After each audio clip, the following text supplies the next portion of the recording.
He came home, expecting hugs, but his son asked to live with someone else. "She listens," the boy whispered, "and you always leave." Elon Musk, stunned and speechless, faced the one truth success never prepared him for. What he did next will break your heart and rewrite what it means to be a father. Before we continue this incredible story, let us know where you're watching from. If you enjoy stories like this, subscribe to the channel, because tomorrow we have another inspiring story you won't want to miss. The wheels of Elon's jet touched down just as the sun dipped below the Austin skyline. Inside the cabin, the soft glow of his phone illuminated his face as he scrolled through the last wave of emails. Tokyo, Berlin, SpaceX. It had been a successful run. But success didn't feel like it used to. As the jet taxied, the familiar hollowness crept in, a quiet ache he had no formula to solve. His Tesla waited on the tarmac. The driver opened the door with a polite nod. "Straight home, sir?" Elon answered with a tired yes, already half in another email. But something made him put the phone down as the city lights blurred past.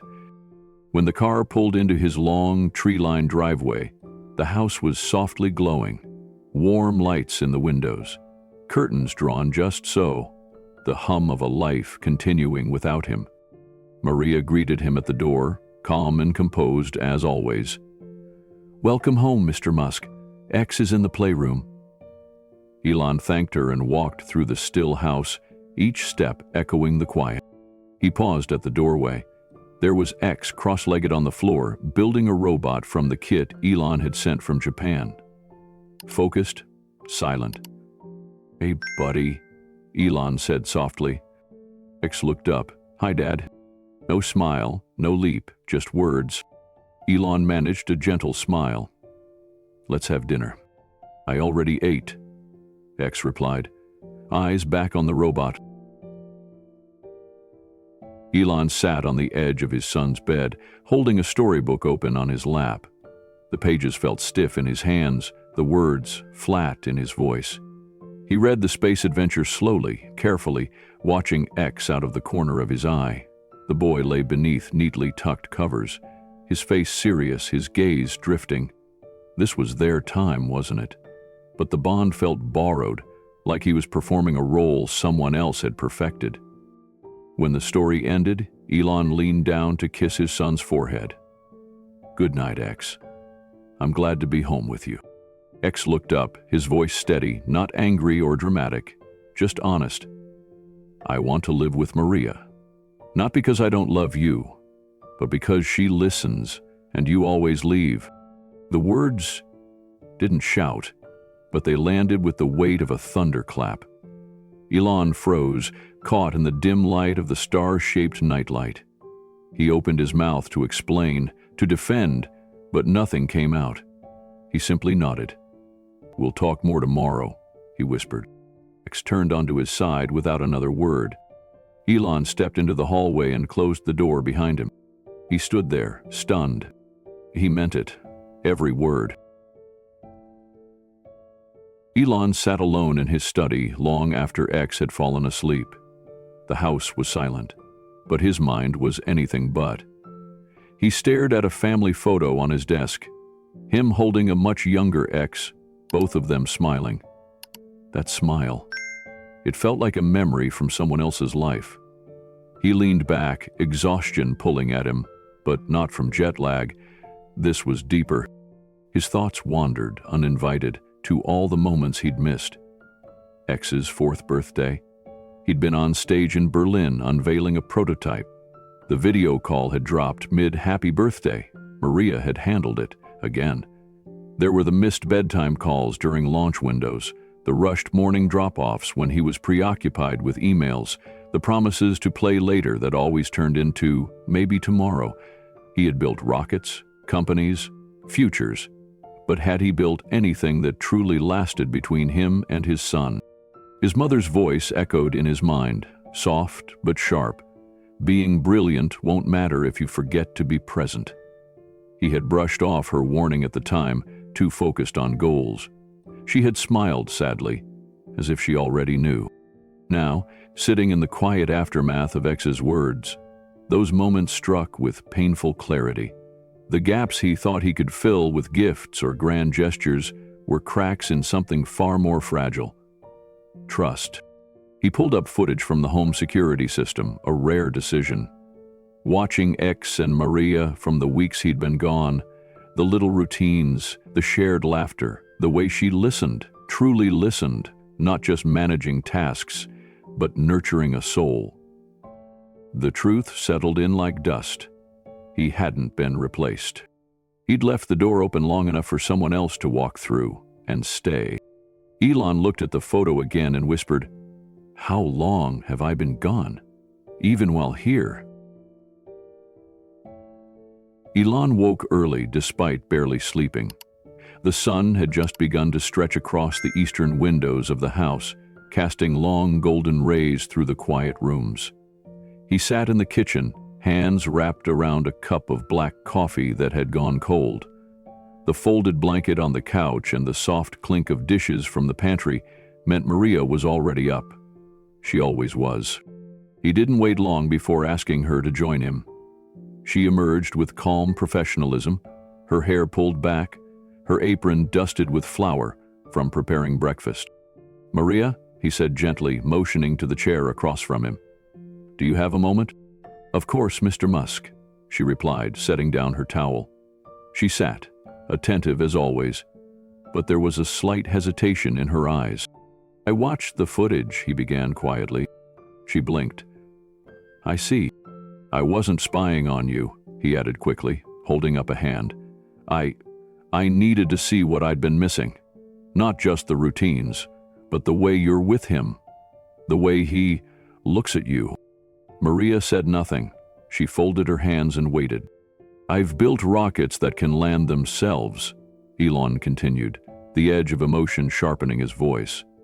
"But I couldn't see what was happening right in front of me. X is closer to you than he is to me. You've done what I haven't. What I couldn't." Maria's voice remained calm, but there was no softness in her denial. "I've done what I was asked to do. I care for him, yes, but I never tried to take your place." "You didn't have to try," Elon admitted, his voice cracking slightly. "I left a gap, and you filled it, not by force, just by being there." Maria's eyes flickered with compassion, but she didn't interrupt. He took a deep breath. "He told me he wants to live with you, because you listen, and I always leave." Now Maria looked down, her fingers tightening slightly. She nodded. "I'm sorry he said that, but I'm not surprised." Elon swallowed hard. "You've been raising him. I show up with toys and promises. You show up with presents. He knows who really sees him." "Children know where they feel safe," Maria said softly, "and where they feel seen." "I want to change," Elon said, leaning forward, eyes pleading, "but I don't know how. I can build anything, design anything. But this, being what he needs, it feels like I'm constantly late to the most important meeting of my life." Maria looked at him, not unkindly, but with the gravity of someone who has carried a burden quietly and for a long time. "You can't erase the time you've missed," she said. "But you can start today and tomorrow and the next day. You don't need grand gestures, you need consistent ones." Elon sat still, taking in her words like oxygen. "How do I fix this?" Maria didn't answer right away. She stood, walked to the coffee machine, poured a fresh cup for him, then returned and placed it gently in front of him. "You start by making time that nothing interrupts. When you're with him, you're only with him. You listen, you remember, you show up when you say you will, and when you can't, you explain why and keep your promises the next time. That's how you begin." She offered a quiet smile, just enough to break the tension. "It's not complicated, but it's not easy either." Elon stared at the fresh cup of coffee, then looked up. "I'll do it," he said quietly. "Whatever it takes." Maria nodded. "Then you've already taken the first step." Elon sat in his study long after his conversation with Maria had ended. The room, normally a place of control and strategy, now felt unfamiliar. His phone buzzed with unread messages, meetings rescheduled, decisions pending, but for the first time in a long time, he didn't reach for it. His mind was occupied by something heavier than quarterly goals or launch windows. He glanced down at the notebook Maria had left him. Blank pages, a place to start. Earlier that afternoon, she'd returned after putting X down for a nap. He had been pacing, restless, the ache of inadequacy coiling in his chest like static waiting to spark. "Maria," he'd said when she entered, "what if I've already lost my chance?" She tilted her head. "What do you mean?" "I've missed too much. I've been absent, not just physically, but emotionally." "What if it's too late?" Maria had stepped forward, not unkindly, and sat across from him. "Mr. Musk, Elon," she corrected herself gently, "children are not accounting ledgers. They don't keep records of our failings the way we do. They live moment by moment, heart first. X doesn't need you to make up for everything. He needs to know you're here now, that you're trying." "But I don't know how to do this," Elon confessed. "I'm used to solving things, taking apart systems, optimizing them. This doesn't optimize, it just is." "Parenting isn't problem-solving," Maria said. "It's presence. It's being willing to sit with a child in their world, not drag them into yours. It's noticing the little things, that his favorite color has changed, that he's scared of the hallway shadows now, that he wants the story read slowly, not rushed. And it's showing up even when you're exhausted or unsure." He rubbed his face, his hands heavy with frustration. "But I feel like a stranger in my own home, like he trusts you more than he ever trusted me." Maria nodded. "Because I've been here, but that doesn't mean you can't build something new. He doesn't need perfect, he needs real. He needs you, present, even when it's messy, especially then." Elon absorbed the words, slow and unsure. Over the next few days, he began the smallest of changes. He cleared an hour every evening, completely cleared it. No calls, no texts, no meetings. He sat with X during dinner, asking open-ended questions, listening even when the answers meandered. He walked him to his room each night, sat beside him on the bed, read the stories in the exact order X requested, using voices that felt silly and unfamiliar to him. Some nights, X seemed indifferent. Other nights there was a flicker, a glance, a laugh, a small leaning into Elon's side as he read. It wasn't easy. Elon found himself impatient, distracted, unsure. He second-guessed every word, every gesture. He'd pause in the hallway afterward, asking himself, did that matter? There were setbacks, too. One evening, a SpaceX emergency forced him to take a call halfway through the bedtime story. When he returned, X was already curled away from him, silent. Later that night, Elon opened the notebook again. He picked up a pen. The page stared back. Day 5. Still no sign that he trusts me. Maybe he never will. But I'll be here again tomorrow. And the next day. Can I rebuild what I neglected? I don't know. But I'm not walking away this time. He closed the notebook slowly, the question lingering not just on the page, but in his soul. Elon knew that if he was going to rebuild something real with his son, it wouldn't happen through grand gestures or perfect parenting. It would happen through consistency, through being there, through slowing down. So he made a quiet vow to himself and to X. Every evening between dinner and bedtime would belong only to them. No screens, no work, no excuses. He blocked the time on his calendar. His assistant was instructed not to schedule anything, no matter who called or what crisis emerged. That first night, he walked into the playroom and left his phone charging in the kitchen. He sat down cross-legged on the floor across from X, who was building a tower with magnetic tiles. "Do you want to build together?" Elon asked.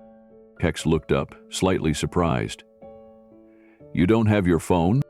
"Nope," Elon said, holding up his empty hands. Just me. The boy hesitated, then pushed a pile of tiles toward him. Okay. It wasn't smooth. Elon found himself fumbling through the game, unsure how to follow X's imaginative rules. He asked too many questions. He got pieces wrong. But he stayed. And when X finally asked if he could read that night's book, Elon said yes, reading every word slowly, doing the voices as best he could. After X fell asleep, Elon sat at the kitchen table with a small notebook Maria had left for him. Plain cover, lined pages. He opened it and wrote. He likes to build before bed, doesn't want help unless he asks, laughs when I mispronounce the alien names. Note to self, don't fix, follow. Over the next few days, he repeated the routine. Some nights were harder. X was tired or quiet or distracted. But Elon showed up anyway. Sometimes they read, sometimes they talked, sometimes they just sat in silence looking at the stars from the back porch. Elon started writing down more of X's thoughts. Maria says the stars are old, but they still shine. Why don't frogs blink like we do? Think the robot I built is sad because it doesn't have a mouth. Little thoughts. But each one was a key. Maria noticed the shift and began stepping back. She didn't offer to start bedtime anymore. She left the room before Elon arrived. She answered questions only if asked, and when Elon occasionally stumbled, missing a cue or getting flustered by a sudden tantrum, she would simply place a gentle hand on his shoulder and say, "You're doing just fine." The awkwardness began to fade. One night, after the second story, X rested his head on Elon's arm instead of turning away. "Dad? Yeah, buddy. Are you staying home tomorrow?" Elon paused. He had a virtual call with a European investor scheduled, a trip to the starbase planned the following week. But tomorrow was open, and he intended to keep it that way. "Yes," he said softly. "I'm staying home tomorrow." "You promise?" "I promise." X nodded, eyes already fluttering shut. "Okay, good." Elon leaned over and kissed his son's forehead. Then he turned off the light, leaving only the soft glow of the nightlight in the shape of a rocket on the wall. As he stepped into the hallway, he felt something different this time. Not guilt or inadequacy, but something simpler. Clarity. Presence. A quiet step forward. And when he picked up the notebook later that night, he wrote just one line. He asked if I was staying. I said yes. He believed me. 3 months had passed since that night when X asked to live with Maria. In that time, everything in Elon's life had shifted, not dramatically, but deeply. The evening routines had become sacred. Elon learned to slow down, to sit with his son and just be. There were still long workdays, still high-stakes decisions, but that window of time between dinner and bedtime was carved in stone, unmovable, untouchable, and X had noticed. That night, after brushing his teeth and changing into pajamas, X held up 3 books instead of 2. "3?" Elon asked, raising an eyebrow as they climbed into bed. "That's breaking the rules." "It's a special night," X said, his voice calm but sure. "Oh," Elon smiled, settling onto the edge of the bed. "What makes tonight special?" X looked up at him, the soft glow of the nightlight reflecting in his eyes. "Because I want to tell you something." Elon set the books aside and gave his full attention. "I'm listening." X hesitated for a moment, then took a breath. "I don't want to live with Maria anymore. I want to stay with you." The words hung in the air. Elon didn't speak right away. He didn't even move. His heart seemed to stop, overwhelmed not with guilt or sadness, but with something far more humbling. Restoration. It wasn't a dramatic moment. It was soft, simple, but it was everything. "Really?" Elon asked quietly. X nodded. "Because you listen now, and you remember stuff I say." And he paused, glancing at the corner of the room where Elon's phone usually sat untouched during story time. "You don't look at your phone anymore." Elon felt the sting behind his eyes as tears welled. Not the hot sting of shame, but the warm ache of being seen, of being enough. "I'm glad," he said, his voice thick. "I like having you live with me." X leaned back on his pillow. "Maria can still stay. She makes better pancakes than you." Elon laughed through his tears. "That's definitely true." They read all 3 books that night. X was asleep before the last page, his breathing deep and steady. Elon stayed beside him a moment longer, watching the small rise and fall of his chest, the quiet peace on his face. Then he stood, stepped into the hallway, and wrote just 1 line in his notebook. "He chose me. Not because I'm perfect, because I showed up." The next morning, after X had left for school, Elon asked Maria to join him in the study. She entered quietly, as always, her presence calm and steady. Elon gestured for her to sit, his voice softer than usual. "Maria, I wanted to thank you again for everything you've done for X and for me." She tilted her head slightly. "He told you?" Elon nodded. "He wants to stay with me now, but he still wants you close." Maria smiled, her eyes warming. "That doesn't surprise me." Elon took a breath. "I still need you, but I need to lead now. I need to be the father he turns to first, and I know I can't do it alone.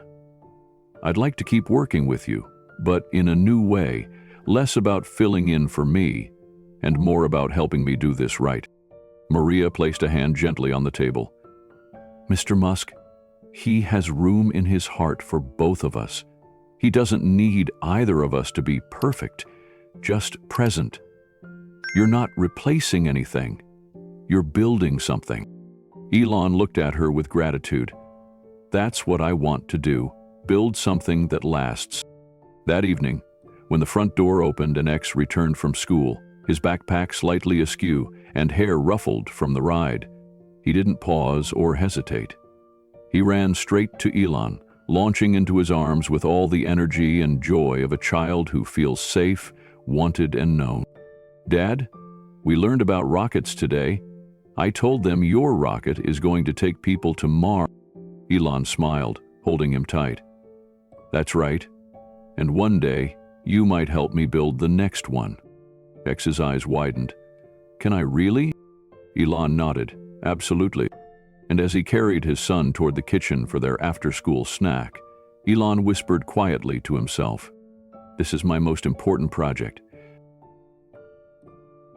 At the kitchen counter, Elon sliced strawberries while X talked about his school day, how his teacher showed them pictures of the solar system, and how he volunteered to explain how gravity works on Mars. Elon listened closely, nodding, laughing, asking questions. There was no phone in sight, no watch vibrating with alerts, just a father and a son, and the sacred space between them filled with conversation. When X offered him a piece of fruit from his plate, Elon took it, not just as a snack, but as a symbol of trust returned, of a bond rebuilt, not through grand gestures, but through quiet, persistent presence. Each small act of attention, each promise kept, had led them here. This inspiring story reminds us that the greatest gift we can give isn't success, status, or even comfort. It's presence. Real, consistent, undivided presence. Especially for the people who quietly wait for us to come home and truly see them. If this story moved you, share it with someone who might need the same reminder. Because sometimes the most powerful breakthroughs don't happen in boardrooms. They happen at bedtime. And if you believe in stories of love, faith, and second chances, subscribe to join us for more.